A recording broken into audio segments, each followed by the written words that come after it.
Today we're going to talk about if it's still possible to buy a house before Christmas.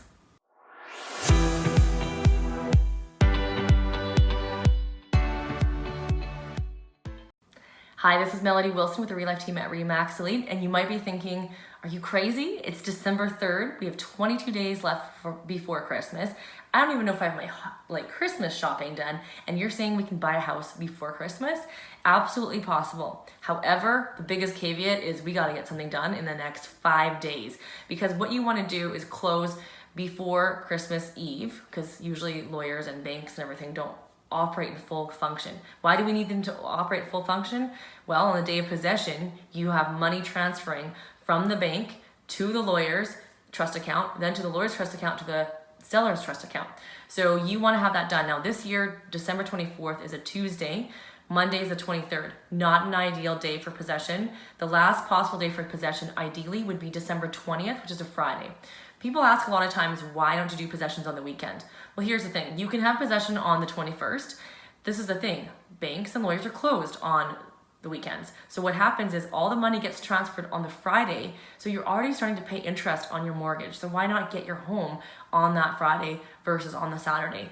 So those are kind of like the little tidbits. Now, here's another thing to consider. Why do you need to get something done right away here? You need to usually put in conditions. So from let's say we wrote an offer today, you want 5 to 7 business days for conditions and then another 7 days for possession to give the lawyer enough time to have land titles and all things transferred over to your name.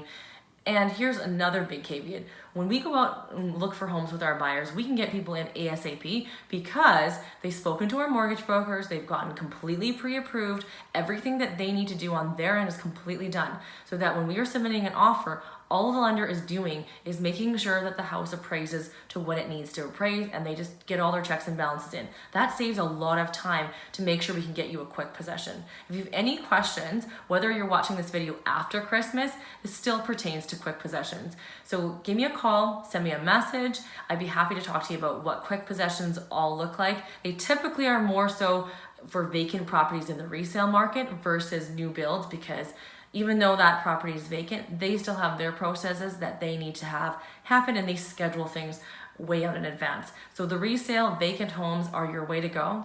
Give me a call and we'll talk to you soon. Thanks so much for watching, and have a Merry Christmas.